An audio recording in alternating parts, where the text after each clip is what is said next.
izina ry'igitangaza rero hari igihe dukunda kuvuga cyane ku bantu dusoma muri Bibiliya tukiyibagirwa muri iri zina ry'igitangaza.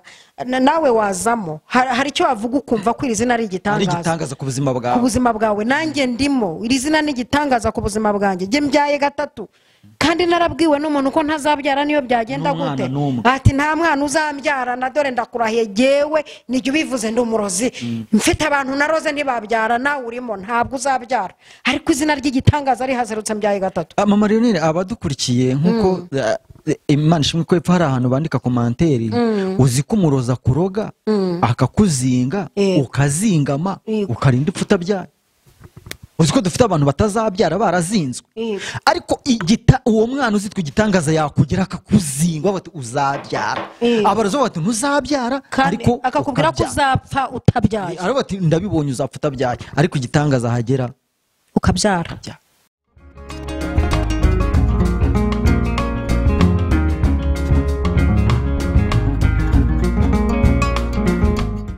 Turabasuhuje nshuti bakunze b'ijambo ry'Imana aho muherereye hose.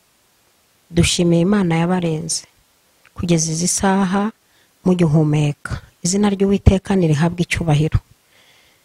Mbifurije guhirwa mu nzira zanyu zose, ibyo mukora byose bizababere byiza. Abacuruzi muhirwe, abakorera abandi namwe muhirwe, abikorera ku biti byabo muhirwe. Mbifurije amahirwe mu byo mukora byose. Abadukurikirana mu mpande zitandukanye, mu cyaro no mu mujyi, ku isi yose, abanyarwanda n'abanyarwandakazi, abanyamahanga mu mpande zitandukanye twumvikana ku rurimi rwacu, ndabasuhuje mu izina rya Yesu. Uyu munsi rero twabateguriye amagambo meza aryoshye nk'uko musanzwe mubimenyereye. Tubazanira abatumirwa bafite ijambo ry'Imana kuko niyo ntego yacu, ni wo muhamagaro dufite muri iki gihe kimeze gitya. Ni ukubaganiriza ijambo ry'Imana, ibibungura mu bugingo, kwaguka mu buryo bw'umwuka.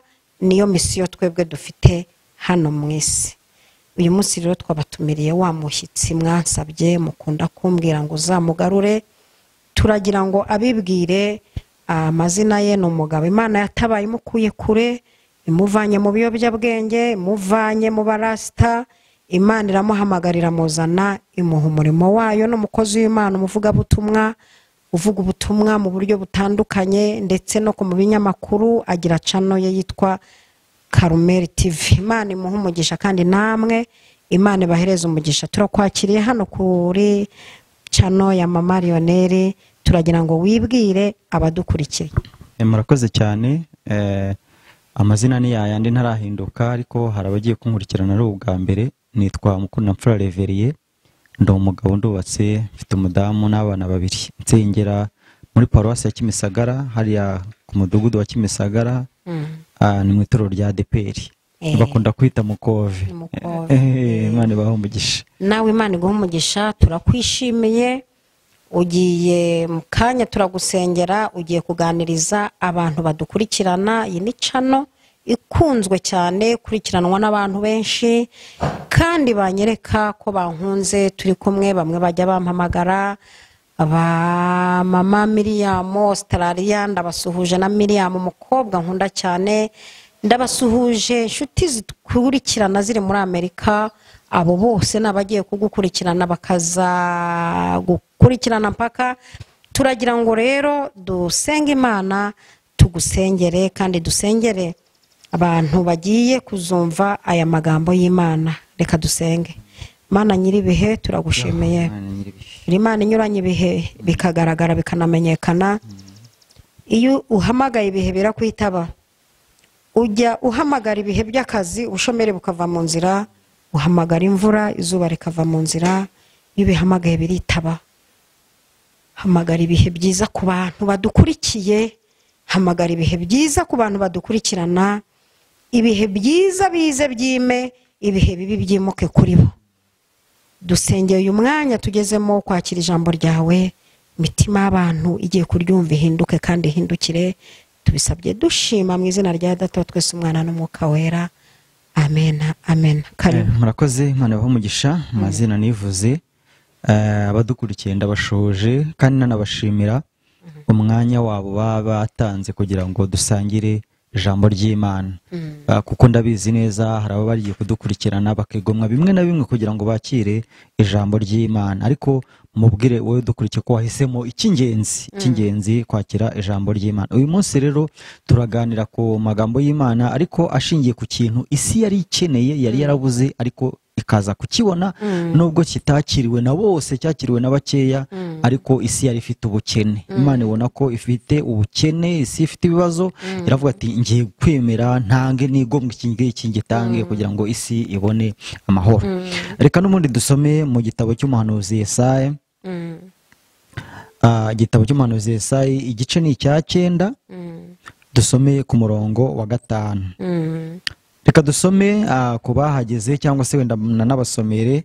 Haravuga ngo nuko umwana yatuvukiye, duhawe umwana w'umuhungu, ubutware buzaba ku bitugu bye, azitwa igitangaza, umujyanama, Imana ikomeye, data wa twese, uhoraho, umwami w'amahoro.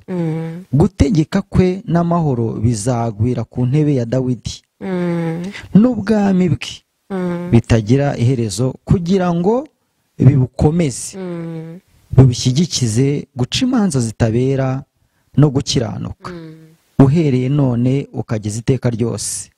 Ibyo ngibyo Uwiteka Nyiringabo azabisohoresha umwete we. Amen. Amen. Amen. Ngaya magambo umwuka yashyize ku mutima wanjye kugira ngo abadukurikiye tuyasangire. Ni amagambo akomeye, ni amagambo meza aryoshye, ariko yerekana ikintu isi yari ikeneye, yari ibuze, Imana ikagitanga. Dusomye mu gitabo cy'umuhanuzi Yesaya, yavuze ngo nuko umwana yatuvukiye.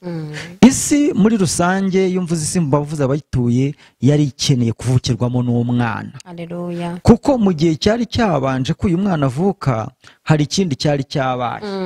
Icyari cyabaye ni igihe Imana yavugaga ngo wasi ugushije ishyano, kubera ko umwanzi akumanukiye, ariko wajuriwe nawe uririmba utaragari wishimye.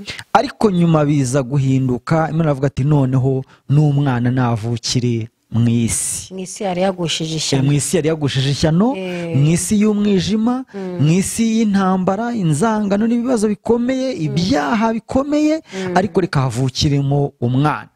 Abadukurikiye rero tugiye kuganira kuri uyu mwana. Yego. Kandi biravuze ngo hahirwa abantu bafite uwo mwana. Kandi ngo abafite uwo mwana ni nabo bafite ubugingo. Na uyu mwana tugiye kuganiraho rero, isi yari ikeneye, isi yari ibuze, ariko akaza gutangwa, Imana ikamubona. Mbwire abantu badukurikiye, dushimira uyu mubyeyi washyizeho uyu murongo w'ivugabutumwa. Ni umurongo mugari, ni umurongo ukomeye, mukomeze kumushyigikira mukora hamwe hatukura kugira ngo musangize abantu ubutumwa bwiza, unakore sharing ku bandi kugira ngo izi nkuru zibagireho.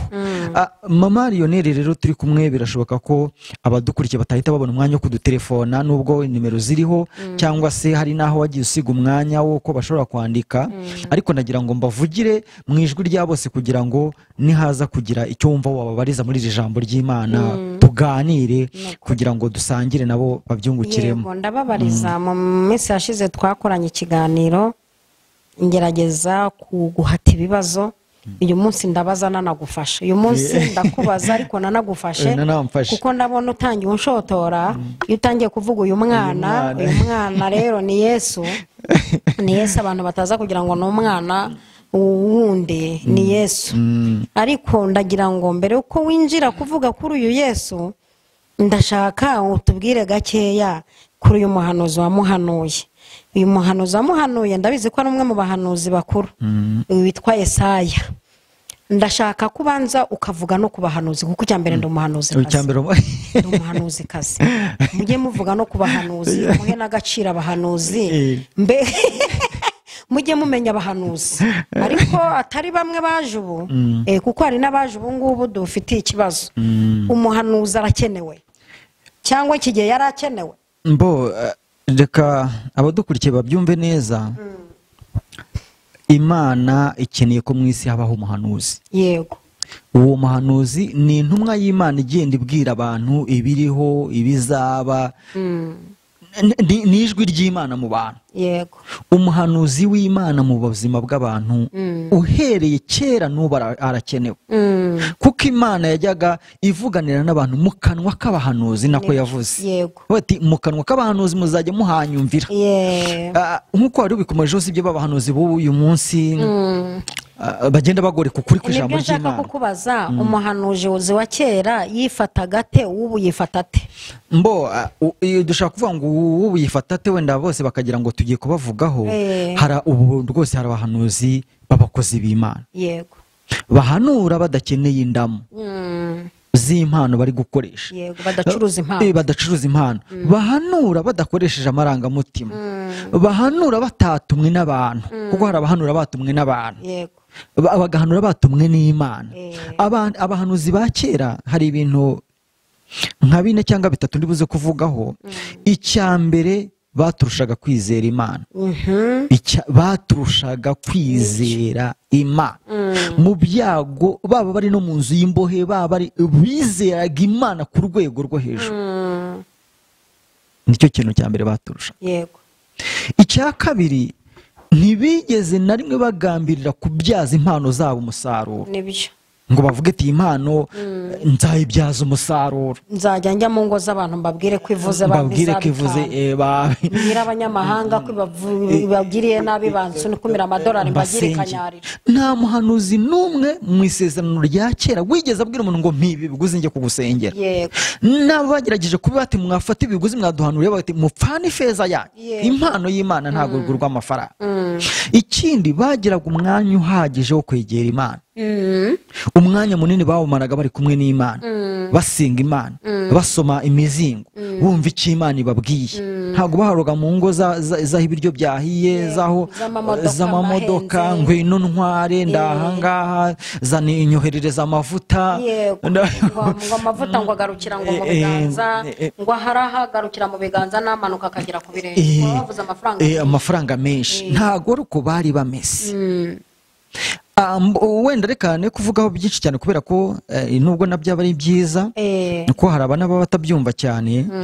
Abubu ngubu rero, ariko si bose. Iyo tuvuze ntago ari bose, haracyariho 7,000 bitapfukamiye Bayali. Baracyasenga Imana, baracyahanura, baracyasoma ijambo ry'Imana, baracyegera Imana. Imana ibaha umugisha kandi bakomereza amaboko. Ariko kubera ko iki gihe isi yuzuye ubwoba, abantu benshi bahora bafite umururumba wo kumva icyo Imana ivuganye nabo, naho Imana itari kuvugira bagashaka kihavugira. Uzumva iyo uri gusenga ujya kumva abantu vuga Mana, vuga ngo uteze amatwi, wavuga mu ndimi ati ndakumva nanjye ndahari, provoka wa muhanuzi ku buryo n'amarangamutima yamuzamo. Ariko si nk'umwuka wo kuraguza, banza abantu bararaguzaga cyane, bageze mu Mana bakahasanga abahanuzi bakabitiranya n'abapfumu. Nabyo njya mbitekereza. Buriya kuraguza, nimvuga ko ari ukuraguza mu Mana ntibabyumve nabi, undi kuraguza ni ukubaza ibyawe, ni ukubaza imiterere y'ibyawe. Ntibaraguza mu bapfumu, ariko babaza ibyabo uko biteye. Abahanuzi b'iki gihe rero, hari n'igihe nyavuga ati uyu muntu nimureberamo arampa 5. Hari aho ujya rero basanzwe baguha amafaranga, bagutwara mu mamodoka, bati nimpava ntahanuye noneho ejo sinzagaruka, baragira ngo nagwe, nta kintu bari bumpangire, ukabyishakamo kandi ntago wabibura. Ariko ko ari byo nawe ubu se wanavuga utumva ko Uwiteka avuze ko imisozi gose Yerusalemu niko abagose. Ushobora no guca akagozi ukakazeta mbonye Imana ibashyizeho uruzitiro. Zikubanza bamwe bajya badutuburira gutyo tukagenda twishimye. Dufite abantu benshi bagendana ibintu bitazasohora. Yego. Abantu benshi, abasore badukurikiye, abakobwa badukurikiye, bafite ibintu byinshi bitazasohora, kandi ngo bitwa ko babwiwe n'iki n'Imana. Kandi akenshi ntibamenya no kugira ngo bumve nimba kuko iryo jwi riturutse ku Mana. Ugasanga umuntu akabwiwe n'ibintu kuko bitabaho, ukabikurikiza, ukabibika, ukumva Imana yaravuze. Mu minsi yashize nakunze kuvuga ngo ugasanga umuhanuzi araguhanuriye ati uyu mugabo mubana suwa wimuveho, mubyaranye inshuro 8, ugasanga kuko umuvuyeho. Iryo jwi kuko urumva ari iry'Imana, kandi icyo ushaka cyose uwo mugabo arakiguha. Ariko niyo atakiguha, ntabwo Imana ntigisenya. Ariko se mu bwenge ufite wowe ntiwanatekereza uvuga uti ko ataje ntarashakana n'uwo mugabo, ko cyaje mbyanye inshuro 8, aje mbya inshuro 10 Ni ikibazo. aje nuzukuruje n'abandi bameze gutyo.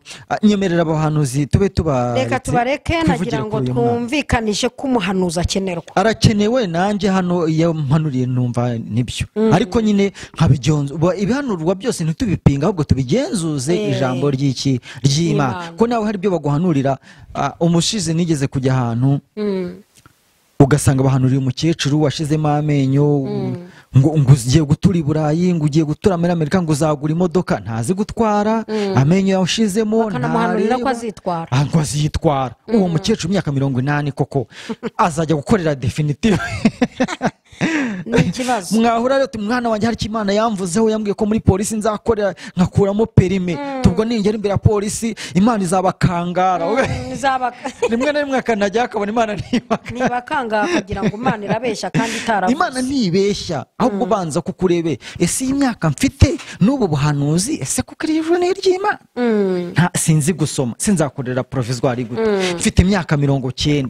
So kuko nzajya mu modoka ntitire ndatangiye guhinda umushyitsi. Nubwo umuhanuzi akenewe, ariko hakenewe n'ubwenge bwo kumenya umuhanuzi. Akeneye ubwenge bwo guhanurirwa. Nibyo reka umuhanuzi twe kumwivugaho tuvuga ubwenge bwo guhanurirwa. Kuko hari ijambo navuze, nta muntu n'umwe wakwemera ko inyoni mwarika ku mutwe ngo ize uhagarire twarike ku mutwe, ariko nta muntu n'umwe wakwanga ko inyoni mwituma ku mutwe. Yego, kuko inyoni biri mu kirere. Ariko iryo jambo Yesu we ntiyarivuze ngo ntimuzemere ko zibarikaho. Nawe yarabivuze numva ari muri Matayo, ngo zabitumaho ariko ntimuzemere ko zibarikaho. Urumva ntiwabyanga, ntabwo uzanga ko umuhanuzi aguhanurira muhuye ahantu. Yego, ariko bigenzuze ijambo ry'Imana, bigenzuze n'umwuka we, bigenzuze n'ubwenge bwawe. Reka byo tubireka, ntekereza ko buriya harimo nabo mvuye ubutumwa, ahubwo twivugire kuri uyu mwana isi yari ikeneye. Yego, uyu muhanuzi Yesaya ko bavuze n'umwe mu bahanuzi bakuru. Iyo tuvuze bakuru suko ari umukuru mu myaka, n'ubwinshi bw'ubuhanuzi bw'imyandikire y'abareka uko mvuga. Ariko yageze aha aravuga ngo nuko umwana yatuvukiye. Haleluya. Twari tubuze umwana, isi yari ikeneye umwana. Ariko noneho mbonye umwana tuvukira. Yego, nkuko wabivuze, iyo tuvuze umwana ntago ari uruhinja rusanzwe. Yego, ni umwana w'intama w'Imana utagira inenge. Ni umwana w'intama w'Imana utagira inenge. Ni Kristo Yesu, ni umwami w'abami. Ni uwo Yesaya yarabonye abona avukira mu mwari Mariya. Haleluya. Aravuga ngo uyu mwana haca imyaka myinshi yaramubonye, ariko yavuze ibintu bikomeye. Hari amazina 6 yavuze kuri uyu mwana. Haleluya. Hari amazina 6 yavuze kuri uyu mwana. Yaravuze ngo uyu mwana ugiye kutuvukira. Yego, izina rya mbere yitwa Igitangaza. Imana ishimwe. Isi yari ikeneye, reka nkubwire ngo kurya neza, kwambara neza, hari ibintu bitari ibitangaza. Isi yari ikeneye, isi yari ikeneye igitangaza cy'uyu mwana. Imana ishimwe. Impamvu nuko uyu mwana ari wadukuye mu butware niwe wenyine wari ufite ubushobozi bwo kudukura mu butware bw'umwijima twabagamo. Yego, niwe wenyine wari ufite ubushobozi bwo kugera ikuzimu, agakingura Sheoro, abera bakazamuka. Niwe wenyine wari ufite. Tinda kuri abo bera muri azitwa Igitangaza niho byakorewe muri iri zina kuri azitwa Igitangaza. Harabera ngo Satani yari rero singo Satani yari yarafungiranye kuzimu. Ahora bakenera umwami azaza ryari, umuntu mora muvuga azaza ryari ngo abankure mu maso, abakure mu mbaraga zanjye, abankura iruhande. Yari yarabafungiranye ngo kandi icyumba bafungiraniyemo cyari cyegeranye n'iki sinari mari. Ariko niko amateka avuga, niko kuri. Kuko icyo gihe mu isezerano rya kera ijuru ryari rihishwe ritaratangazwa. Hari icyo cyumba cyitwa Sheoro abera bajyagamo. Kuko mwibuke ko Samuel Shawuli yagiye gushikisha akamuvana ikuzimu, akamubaza ibyo amubaza akongera agasubirayo. Cyumvikane ko babaga ikuzimu, ababera niho babaga. Satani akajya ahora bishima hejuru ko niwe wari ufite urufunguzo. Yego, akajya ahora bishima hejuru. Uwo mwami bahanuye dore ko hashize imyaka bagapfa, na nyiri kumuhanura yaramanutse ajyayo. Ba Simiyoni bajyayo, ba Dawidi baragenda bajyayo, bose akajya abafungira nabishima hejuru. Yohana umubatiza baragiye abaciyeho, ndetse n'abera bose. Ariko ngo bari bafite ibyiringiro ngo nubwo bari bafungiraniye aho. Ibyiringiro ko Yohana niwe wagiyeyo, njyewe rwose nubwo nje ariko nagiye muri Yorodani ndamubatiza nsize mubatije aho muri za Yesaya wamuhanuye iti Yesaya ntago wavangiwe nge muri Yorodani twari kumwe uwo bita Simiyoni ati gihe naramuteruye ibi biganza byaramuteruye arahari rwose umwana naramuteruye mwuka wera ndamwumva umwuka bati nguyu iyo mva uwo bita Lazaro ati gihe waranampamagaye uwo Lazaro nawe yageze avuga ati rwose mbabwiza ukuri uwo mwana yaravutse yazaga mu rugo twasangiraga rwose arimo abaha amakuru avuga ati yazaga iwanjye tugasangira cyokoze mu rupfu rwanjye ntiyarahari yari yaragiye kuvuga ubutumwa ajye muri ya makuru yumva ijwi ataramamagaye ati baya hisamamagara yaje akenewe Yesu urumva azitwa igitangaza haleluya azitwa igitangaza mu izina ry'igitangaza rero hari igihe dukunda kuvuga cyane ku bantu dusoma muri Bibiliya tukiyibagirwa muri iri zina ry'igitangaza nawe wazamo hari icyo wavuga ukumva ko iri zina ari igitangaza ku buzima bwawe nanjye ndimo iri zina ni igitangaza ku buzima bwanjye njye mbyaye gatatu kandi narabwiwe n'umuntu ko ntazabyara niyo byagenda gute ati nta mwana uzambyara na dore ndakurahiye jewe nijye ubivuze ndi umurozi mfite abantu naroze ntibabyara nawe urimo ntabwo uzabyara ariko izina ry'igitangaza rihazerutse mbyaye gatatu mama Lionel abadukurikiye nkuko Imana ishimwe ko epfo hari ahantu bandika komanteri uzi ko umuroza kuroga akakuzinga ukazingama ukarinda ipfa utabyaye uzi ko dufite abantu batazabyara barazinzwe ariko uwo mwana uzitwa igitangaza yakugera akakuzingwa bati uzabyara Abarozi bati ntuzabyara ariko akakubwira ko uzapfa utabyaye ariko bati ndabibonye uzapfa utabyaye ariko igitangaza hagera ukabyara ndabizi cyane no mu Kove ngira ngo hari abantu bagiye babyara aho ngaho usengera mfite ubuhamya bwabo bari bamaze imyaka 18 hari n'ababaganga babwiye ko bitashoboka ariko bigeze muri iri zina yitwa igitangaza bamaze kubyara babyaye n'indahekano wenda tubivuge hari umugabo witwa niyo mwongererora n'umudiyakoni wacu yamaze iyo myaka yose uzakenera ubwo buhamya azajye kuri channel yawe Karumeli TV ariho atanga ubwo buhamya uzakenera ubuhamya bw'uwo mugabo witwa niyo mwongera wamaze imyaka isaga 10 na atabyara ni 6 nta mwana numwe afite yarashatse nkuko abandi bashaka bakiri batoya azajye kuri Karumeli TV azamubona harimo atanga ubuhamya na nimero ze za telefone ziruzamwihamagarira umusura ubwo ni mu izina ry'igitangaza Imana ishimwe ko nawo muzi izina rya kabiri rero ngo azitwa umujyana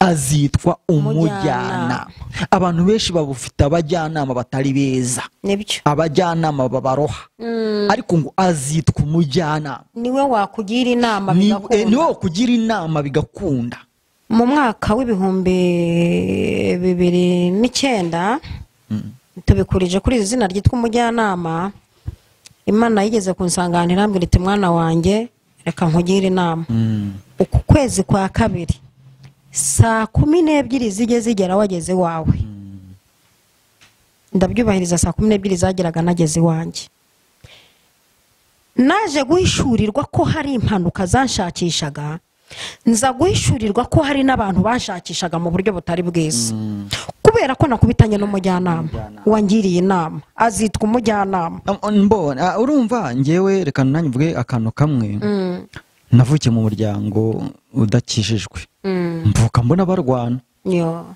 bakunda kurwana haba amakimbirane nashatse nanjye nzi ko umudamu wanjye nzamukubita narenze ko ariyo system bubakamo ko nashatse kumukubita nagiye kumurambagiza musanze wabona ko wamubika mu rushyi nkareba ko bya bintu bizacamo kubera ko ari byo wavukiye mu gihe cyo gushaka njya ahantu uyu mujyana ambwira uko bubaka Haleluya imyaka ishize ari 10 n'ingahe tubanye neza nta rushyi nta mugeri nta siki nta po ahubwo aricira hano ikubita kubera ko akubitanye n'umujyana mbifurije abadukurikiye kwakira uyu mujyana mu bikorwa byabo mu kazi kabo uzika kwigira n'umushinga nibyo akwigira umushinga gusanga mu kazi kakubwira ibyo ukora wakira abantu akakubwira uburyo bakira uburyo uvuga nibyo kagira n'igishora akakugira inama y'icyo wakora azitwa umujyana Haleluya isi yari ikeneye umujyana iri zina rya gatatu abo ngo ni Imana ikomeye Imana ikomeye ndumva ashaka ko inyarukira hariya ku Bisiraheli barimo bambuka inyanja igihe Farawo yarabatuze niko Bibiri bangwa batuze cyane imbere babona inyanja hirya no hino imisozi inyuma ingabo, amagare, amafarashi, kandi ngo bihorera cyane. Iri zina rya data ry'Imana ikomeye ngo barahamagaye, baratabaje, bageze ubwo baratabaza biranga ahubwo bahindukirana Mose bati ko dupfuye. Mose yibuka ko hari Imana ikomeye. Aleluya. Imana ikomeye yamubwiye ngo genda kwa Farawo ubwire arekure ubwoko bwanjye bugende, nazarira umubwire amazina yanjye uvuge ko nindiho, nakomeza kuzana amanyama uvuge ngo nduwo ndiwe. Gukomera kwayo rero bakubona, gukomera kw'Imana. Imana ishimwe. Uyu mwami ukomeye nk'uko uvuze yageze ku nyanja. Yego, ageze ku nyanja niwo muhanda wa mbere mu mateka wakozwe umunsi umwe, uranariduka. Warakozwe uranasenyuka umunsi umwe. Kuko ba nyirawo bari bamaze kuwucamo. Kuko hageze Imana ikomeye. Umuhanda uzingwa, nyirawo yahise awuzinga awimurira kuri Yorodani, ko na Yorodani nayo yacitsemo. Kubera Imana ikomeye ibageza hakurya mu gukomera kwayo.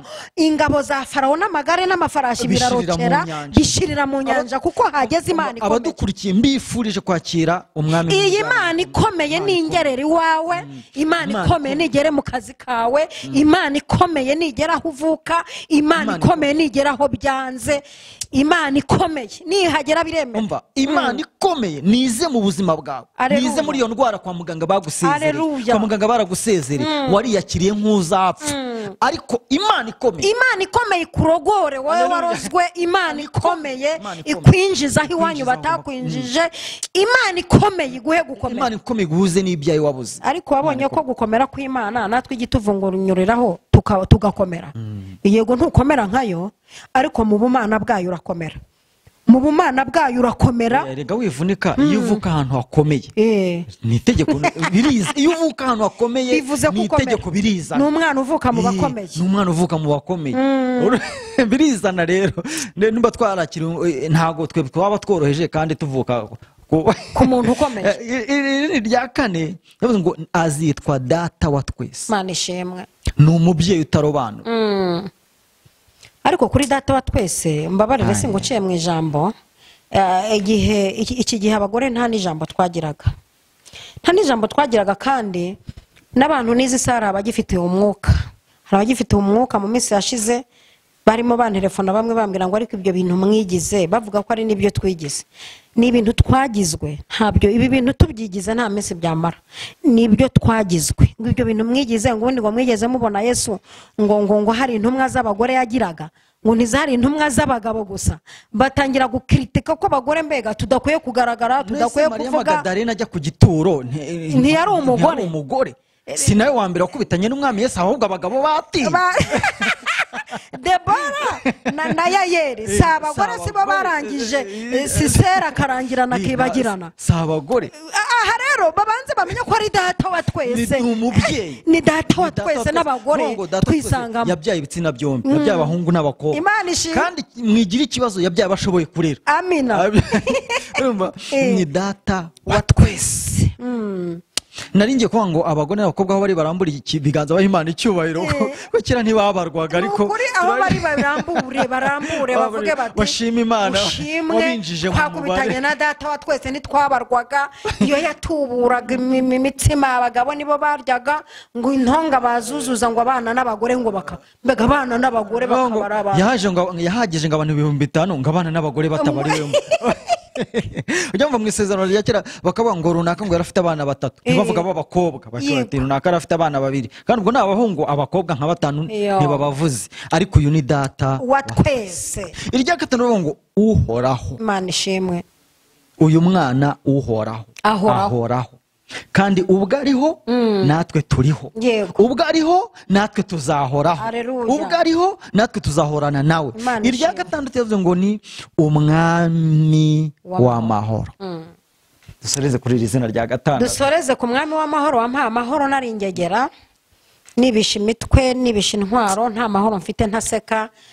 Ubu ngubu kera umuntu asekaga nabonaga mbangamiye, ariko ubu ngubu ibyishimo amahoro biri muri jye. Uyu mwami w'amahoro wanavuze ati nubwo ngiye mbasigiye amahoro, aza agaciro k'amahoro. Watunga amafaranga ariko ukabura amahoro, ntugira amahoro.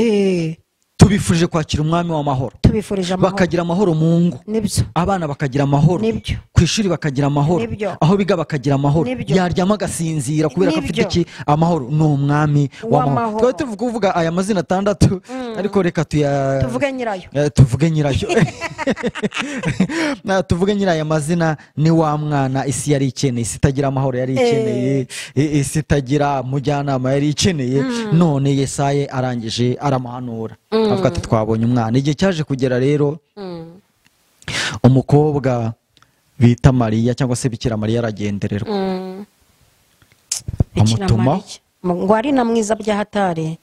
Bikira Mariya ngo yari umukobwa mwiza uteye nawe nyine bibaza umuntu Imana yabengutse yagombaga gucisha mu mwana mu butumwa udafite imiziro, yari umwana wo mu batambyi udafite imiziro. Reka tuvuge kuri Bikira Mariya. Abantu benshi bazi ngo ko abarokore tutemera Bikira Mariya, ngo abarokore ngo ntibemera Bikira Mariya, ngo Bikira Mariya ngo yemerwa n'abagatolika gusa. Turamwemera. Uriya mubyeyi umuhakanye wakwemerana, waba ufite n'ikibazo mu mutwe. Umuntu Imana yahisemo ikabona ko akwiye kunyuzwamo umucunguzi. Jewe Nyirabagenzi Arisa uvuka kwa Karisa na Marigarita, nahera hehe muhakana? N'ifarashi barayemeye, Yesu yicaye hari ifarashi bayisasira imyenda basasa iratambuka ifarashi ubwo se wahakana gute wahakana umubyeyi? Yegora we mubyeyi turamwemera, niwe ngo yagiye mu ijuru ngo imvura iragwa tumaze iminsi itagwa ariko baje kunsobanurira ko ari uko ngo byari birimo bihanura ibi bihe bikomeye twinjiyemo. Kuko mfite bene wacu nkunda b'abagatolika n'amasengesho yabo ndayakunda cyane cyane abakarisomatike bafite uburyo basenga nkabyumva cyane. Nababajije impamvu ku munsi wa Bikira Mariya imvura itakigwa, barambwira ngo umubyeyi Bikira Mariya aherutse kubabwira ababonekeye ko tugiye kwinjira mu bihe bikomeye aho bizaba bigoreye umuntu wese aho ari. Ikimenyetso ari uko imvura itakigwa, kandi koko ibihe bikomeye tubirimo. Turi kurwana n'imbaraga za corona, turi kurwana n'ubukungu bw'isi bwanyeganyeze. Urumva ibibazo tubirimo. Ngaho rero uyu mwana w'umukobwa Marayika aramugendereye amubwiye ukuntu aza saminda.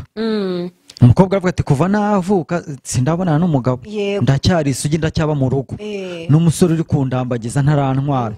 None ngo nta avance ndamo. Ati wowe umwuka azakuzaho, maze nakuzaho imbaraga zisumba byose zizagukingiriza nurangiza usaminda. Tune sibyo byabaho gute ko rwose bizakunda bizaba wowe ibyo utazi ibyo utashobora Imana yabishobora, ibyo utakora Imana yabikora. Umwuka azagukingiriza ku buryo nuzavuga amagambo azahita akingirizwa n'umwuka wera. Umwuka akagukingiriza ba bene wanyu ntibakubone nk'uwananiranye kuko umwuka azagukingiriza. Bikira Mariya yahuye n'ikigeragezo abakobwa benshi batakwihanganira, kuko muri icyo gihe byari bibujijwe ko umwana w'umukobwa asambana agatwita ntibanamutere n'amabuye. Ni ukuri uriya mubyeyi yarihanga, yahuye n'ikigeragezo gikomeye. Ariko umugabo mugenzi wanjye Yosefu nawe yarakomerewe, ukajya kubona ukamona sheri wawe aratwite kandi mutararyamanye, kandi akubwira ngo ni umwuka wera ngo waje uninda y'umwuka wera. Umwuka wera byaye. Ariko abagabo Imana irabazi bakanda mukemera. Ngango uko rero uyu mwana w'umudakobwa arasamye, ndirakuze. Igihe kigeze ngo Yosefu ashatse kumubenga rwihishwa, avuga ati ibintu bazagira ngo ninjye wamuteye inda, kandi koko byarashobokaga. Na Marayika nawe aramugenda ati ntubenga umugore wawe kuko inda twite niyo bya bindi Mariya yabwiye Yosefu. Marayika bimusubiriramo, tumumura wimubenga, twita inda y'umwana w'umuhungu, atwita inda y'umucunguzi, imbuto imurimo ni y'umwuka we. Haleluya, ni y'umukiza w'abanyisi yari ikeneye none yanyujije mu mukiza. Haleluya, amina. Imurimo ni zakiza isi. Yego, Yosefu yumva akanyabuga kukaranga, yumva morali iragarutse, yumva morali hagarutse. Ngo Bikira Mariya igihe cyo kubyara ngo kiza kugera. Igihe cyo kubyara kigeze, haza kugira bajya kubyara. Reka nkomeze, bamaze kubyara havuka umugabo ngo witwa Herode, wari umaze iminsi yumva amakuru. Yaba Herode we Mana dukiza aba Herode. Herode wo muri quartier, Herode wo mu mujyi, Herode wo mu cyaro, Herode wo mu kazi, Herode musengana, Herode we ibyo umva Herode yazengereje abana b'Imana gusa nakakera ko Herode afite uburambe mu kuzengereza abantu mu gutesha abantu. Imana ikurinde Herode. Umva Imana udukurikiye wese Imana ikurinde Herode kuko akomereye nabi. Herode nguwo yihinduye nk'umuntu w'indyarya, tumaze kumbwira uwo mwana aherereye, nanjye njye kumuramya rwose, muze kubimbwira, muze kugaruka hano. Ngo ndavuga abanyabwenge nyine, abanyabwenge inyenyeri yarababonekeye, baca kwa Herode bagira ngo niho umwana w'umwami yavukiye, bajya kumubaza amakuru y'umwami bumvise. Herode ahita amenya ko hari umwami kandi nta bami babiri. Yigira indyarya ati mugende mumenyero amakuru, nanjye muze mumbwire njye kumuramya. Imana igukiza indyarya zimeze nka Herode. Reveriyani, reka dutinda aha hantu kuva kuri Herode bageraho umwami yavukiye bakurikiye inyenyeri. Reka tubwire abantu ko ukurikira inyenyeri kugeza ku gisubizo, ariko wirengagiza aho iri bukunyuze.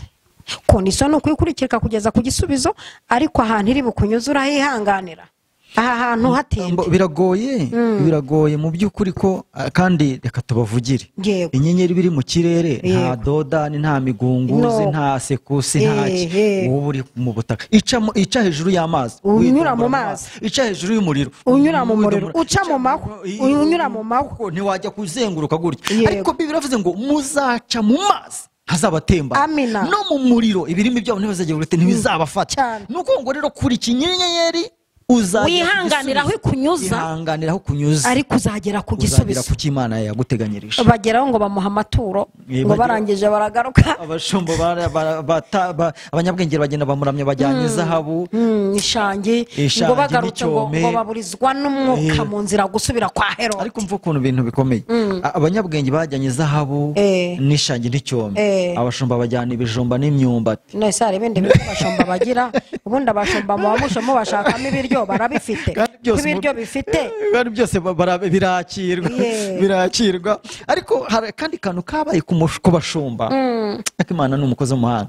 Aka kantu kabaye ku bashumba ngo bari baragiye, marayika arababonekera, ngo indirimbo ziraba, barabyina bahimbaza Imana, aho ibintu bitari Imana ihashyira amahoro bagahimbaza. Haleluya, wa mwami w'amahoro.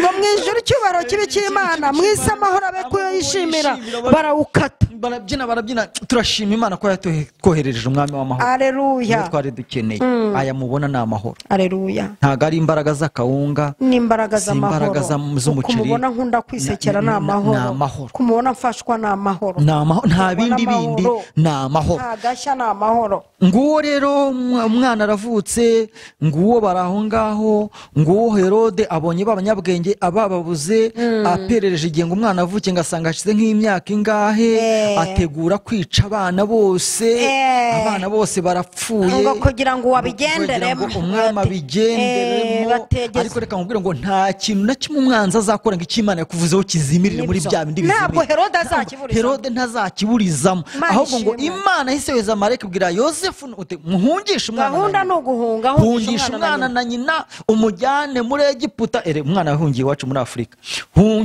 Ako kantu ntabwo bizi. Ejo umuntu yambwiye atari kuzi inkingo bari kuvuga ko zizica abantu zikabamara. Ndangije nawe ubwo ariko twapfa gute? Yesu yaravukiye ino, twamucumbikiye ari impunzi, tumucumbikira ari umwami, tumucumbikira ari igitangaza, tumucumbikira ari umujyanama, tumucumbikira ari umudata wa twese, ari uhoraho. Abo b'inkingo tubareke, ubu se arakingiye, ubundi se ntakingiye, abana ajya kubakingiza, ibyo tubireke, azijyana. Ninde se udakingiye? Ahubwo umuntu udakingiye afite ikibazo. Ntawe udakingiye, nabyara kabira azibwiriza mujyane. Niyo dutwite baradukingira, nkatswe ubu ngubu tudatwite. Nguwo umwana rero abarahunze, abageze muri Egiputa. Amaze guhungira muri Egiputa, igihe kigeze, marayika Herode nyine baramukumbanya. Yego, bamaze kumukumbanya, marayika asubira ati noneho garura umwana na nyina, kuko icyamuhigaga nta gihe nakimaze mu mwuka. Narangije kukirangiza. Mama Lionel, tugeze reka duhumurize abantu ko ikibagendaho umwami w'amahoro azakimaramo umwuka. Amina. Umva buraho mu kantu kameze nk'ubuhungiro. Nibyo. Buretse kuvugira aho ngaba bakwambuye ijambo, we buturije aho. Ubukene bwakwambuye ijambo, ubuzima bukwambura ijambo, aho umuzenye bakwambura ijambo, umeze nk'uri mu buhungiro. Turiza aho ngaho, ibiguhiga Imana izabimiza umwuka, izabyica. Neza ati noneho zamuka. nibyo none zamuka ujye mu bantu nibyo ngwino uze mu bantu wowe ihanganira aho ngaho nguyu mwana rero turimo turavuga umwami w'amahoro nguyu aragarutse nguyu arakuze nguyu mu buzima n'abandi bana nguyu ababyeyi baramutuma usiko Yesu bamutumaga kuvoma ngo ajyaga gukina n'abandi bana akajya gukina n'abandi bana nimbara yarakinaga akarere nimbara akina imikino yari icyo gihe niyo yakinaga kuko ngo se yari umubaje se yarabazaga intebe ibitanda agafasha ese umwana akamuhereza urubaho atijyana kumunyuze muri mashine ahangaha tubwira abana bananiranye batumvira ababyeyi na Kristo yumviraga Yosefu akamutuma urubaho akarumuzanira umwana utumvira atega amatwi umwana utumvira se na nyina utumvira ababyeyi ahura n'ibibazo papa wawe na Yesu yumviraga numere nk'abandi bava mu cyaro bagere naha ise yaza kubasura cyangwa nyina ngo uwo muntu nuwahe ngo ndabona ntamuzi kandi ari se akamwirengagiza ibyo ugezeho ababyeyi babafitemo uruhare Yesu akumvira Yosefu ngo n'urubaho ngo n'amazi ngo na bene se cyo koza akagira ikigeragezo cya bene se bavindimwe bakamubwira ko ari ikinyendaro ngo nyina yaramuzanye yaramutahanye Revere yangiye kukubaza wambwiye ngo mbarize abantu hari abagatulika bahora bangisha impaka ngo ntabwo Imana ari gutinyuka ngo Bikira Mariya munyuzemo abandi bana ngo kandi yaranyuzemo umucunguzi n'izi saha badasoma Bibiliya abatsimbaraye kumva ko aho Bikira Mariya anyuze nta wundi mwana wahanyuze mbabarosobanurira aba bantu mbo nibihangane nimbara abakatolike bazabaze padiri arabizi ko Bikira Mariya we padiri arabizi ko Bikira Mariya yabyaye abandi bana ariko bagiye babaza padiri ko yize muri seminari yize no kuturusha aragusomera Bibiliya ntagatifu urasanga ko Yuda ari umuvandimwe wa Yesu bavindimwe urabasangamo abavindimwe na Yesu rwose ubwo tubarangiye ko babaza padiri ariko Bikira Mariya yarabyaye ko Yosefu yabushijwe na Marika kubonana n'umugore batarabyara yabati umugore watwita inda uzirinde kubonana nawe atarabyara babana mu buzima busanzwe akajya amufasha amujyana kubyara Yosefu yabonanye na Bikira Mariya yararangije kubyara Yosefu Imana imuhe umugisha kwihanganira Imana imuhe umugisha hari abantu imwe babo ngo nibarongora nibashinga ingo bazamara ngo nk'icyumweru ngo barimo bashima Imana byageramo hagati bakamwe ati byatunaniye ati twabonye tutabivamo ariko Yosefu yihanganye Yosefu Imana imuhe umugisha nguyu mwana rero arakuze nguyu mwana atangiye kujya ajya mu isinagogi gusenga nguyu mwana akuze ngo ni wabo bakamubura nguyu mwana avutse akurikiza amategeko ya Kiyuda atayaca inyuma amategeko icyo amusaba agikora aganduka mu mategeko ngo yari mu rusengero mu masinagogi ngo yari gusenga ariko ikiganiro cyahari kuganira avuga amagambo yateruye inkuru ari kuvuga ubwami bwa se ubwami bwa so kuvuga icyubaro cya so ukavuga imbaraga za papa wawe uzizi cyane warazibonye hari umwana umwe nimba byarabaye sinzi ngo bari mu kirere mu ndege ngo se ngatwaye indege ngo indege ngo igira amasekusi ibibazo biravuka abantu bavuza indi umwana arakomeza aryama yajya bakabona ni papa we utwaye akiryama ati wa mwana kuki utabyuka ati dore indege tujye ati mufite icyo bati data ni utwaye papa ni utwaye muhumure data ku bushobozi n'umwana kuvuga ubutware bwa se nibyo abantu bakumva amagambo ari kuvuga akabasika nguyu uyu mwana isi ibonye yari ikeneye umwami w'amahoro arahageze aravutse yubahirije gahunda ngo agiye mu rusengero akajya asenga ngo yageze mu myaka igera muri 30 none we gutangira gusoma ijambo ry'Imana ngo uwo bamuhaye umuzingo w'igitabo ngo hatangiye gusoma mu gitabo cy'umuhanuzi Yesayi ngo uwo none hatangiye kuvuga ubutumwa bwiza mu myaka 30 nibwo umuyuda yabaga yemerewe gutambutsa ubutumwa bwiza ngo hatangiye kuvuga Imana ngo hatangiye kuvuga se ngo hatangiye igitangaza cya mbere yagikoze ubwo yatahaga ubukwe yego kana yigareraye kuri uriya musore mugenzi we yesha uriya musore nawe yari yakuyeho uriya musore ameze nk'abiki gihe njya mbona abakoresha inama z'ubukwe ku munota wa nyuma ubukwe bwabo burimo bambaye ikositimu umukobwa ari mu gatimba resebusiyo itangiye bati ko nta fanta bati twabuze twishyura gato twabuze twishyura mu kameramani twabuze icyo kunywa fanta zirashize uyu musore yari afite ibibazo rwose, ameze nk'uwateguye dote iba saa 11 hari ibyo yabuze, bari kujya no gusezerana saa 8, saa ziragira bataraza gusaba no gukora ibyo bari batetse turabyirira, ubwo abashyitsi bariye ibyo twashigaje byose. Yesu ahageze, uyu musore yigira inama yo gutumira Yesu n'abigishwa. Haleluya. Nguyu Kristo arahageze. Turi kuvuga uyu mwana ngo yakoze igitangaza, nyina yaramuzi. Atangiye gukorera muri ya mazina Yesaya yahanuye.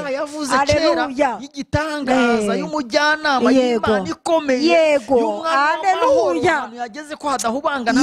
Uhoraho. Reka mubwire ko uyu mwama aho yageze si ngombwa ngo muhabe hari ibiryo bihagije, niyo nta bihari urasinzira, niyo nta bihari uraririmba, niyo nta bihari nta mujinya nta mukushi nta dayimoni, amahoro abageze gute, amahoro abahari. Nguyu mwana arakuze atangiye kwirukana abadayimoni, nguyu mwana arakuze atangiye gutubura imigati, nguyu mwana arakuze atangiye kujya yigisha abantu. Nguyu yambutse mu bwato, sinzi bagirwa umunsi umwe ba Petero na Yohana bazindukira ku mazi bajya kuroba, bakesha ijoro baroba, babuze sha, ngo bapfondekanije. Umwami w'amahoro ahageze barafata ati mwerekeze iburyo, mushyire iburyo mbereke. Reka twifuriza abantu badukurikiye kugira ngo umwami w'amahoro ahagere abereke icyerekezo, aguhe icyerekezo, nukura guha icyerekezo.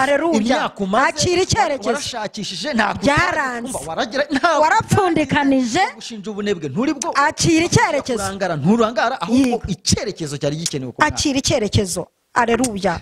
Haleluya. Akira icyerekezo. Ariko Imana nanjye mva ninyongera ikindi cyerekezo. Nuko nakwereka icyerekezo, ntabwo wowe ntakutagira.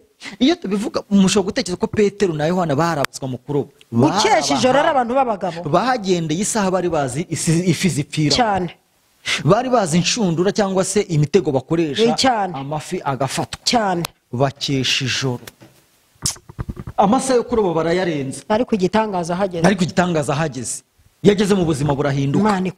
Imana ikomeye. Nigera mu buzima bwawe bizajya nibyo. Iyo ugeze mu buzima bwawe ibintu birahinduka. Yadukuyeho amadire ubona twagendaga tuyazunguza gutya tumva turiho, ariko ageze mu buzima burahinduka cyane. Harampinduye, najyaga ngenda nkandagira gahoro ngo ntababaza isi, mpaza urumogi, nkajya kuragira ibimonyo, nkajya mbicyura mu mwobo wabyo, ariko ngezeho amahoro arahinduka. Ubu sinyiragira ibimonyo. Nigeze kuhagara ku gati mbona amasazi ari kwikina, ndaseka nkajya mbona isazi yigira gutya, ndaseka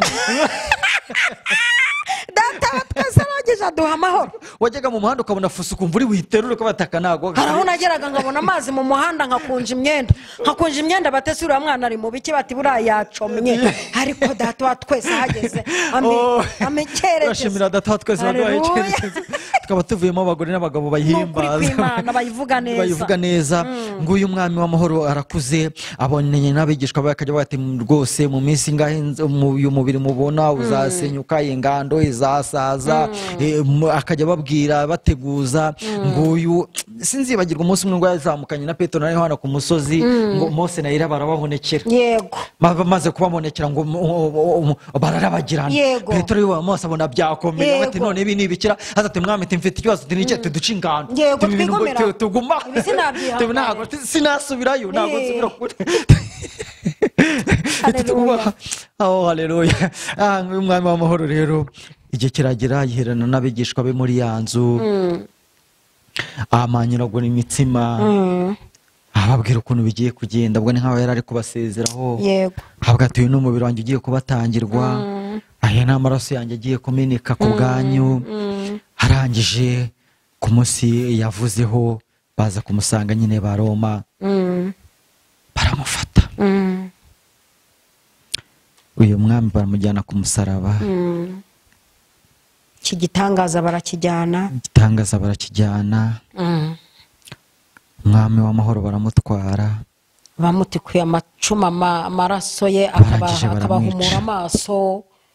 Yemera kubambanywa n'ibisambo bibiri, kimwe iburyo ikindi ibumoso.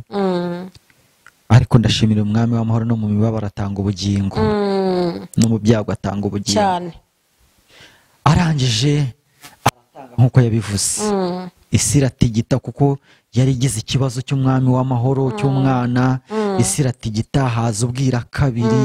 Ariko hari ijambo umwanditsi yanditse kuri uriya musaraba hejuru, bamwe ati wowe wanditse ibitari byo, tuwanditse ko wanditse ko ari umwami w'Abayuda, ati bisi wandike ko yigize umwami w'Abayuda, ati wowe icyo nanditse naracyanditse.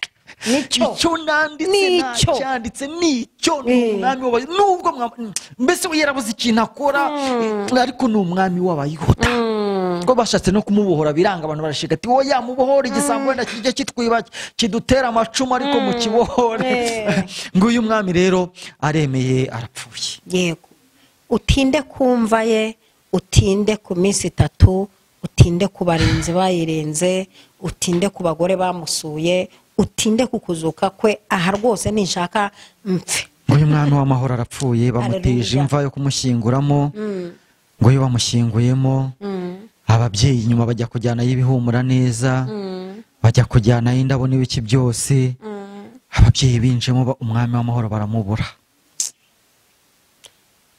Kuzuka kwe ngo abarinzi bamurindishijwe imva yo ngo bayihomye ubushishi kushe ya mbere kabiri gatatu, bariyeranja bati dufite amakuru ko yavuze ko nyuma y'iminsi 3 azazuka, reka tugerageze tuyihome byahatari dushyireho igitare, abarinzi barinde, dukore ibishoboka byose ntazatuzukana. Aba barinzi umuntu yirinda kwivuga ingorane bahuye nazo, ariko uzi kugira ngo bagutoranye bakwizeye. Batoranije abasirikare bizeye kurinda umurambo, ariko uza kumenya ko aba barinzi nyuma y'urupfu rwa Yesu babonye akazi ko guhembwa, ko guhemberwa ikinyoma, ngo bagende bavuga ko yibwe basinziriye kandi yabazukanye, bahita babona akazi bava mu sinzira. Ni gute musinzira kandi bagiye kurinda? Mukarinda muri ya minsi 3 yivuge, bo ntago bari bashinzwe kurinda igihe kirekire, ni iminsi 3 wo yivugiye. Ku munsi wa gatatu bari bakwiye kuba maso iminsi 3 bakayihanganira. Kare kandi habereye igitangaza, ariko kubera ko igitangaza, kubera ko byari ibyavuzwe, kubera ko yerereje gupfira abanyabyaha, kubera ko yerereje kutubambirwa, byari ngombwa kwapfa. Mu rupfu rwe niho twabonye ubugingo, mu rupfu rwe niho twaboneye amahoro. Ngo abarinzi be barahuko bivuze bararinda, ngo mareka ukomeye aramanutse, ngo igitare kigita kivaho akibirinduraho, ava mazamuka gitware, mbega nk'intare yo mu muryango wa Yuda, azamukana ishema n'isheja. Arangije ngo yicara hejuru y'igitare, ntiyanahita anagenda, ntiyagenda cyenyege.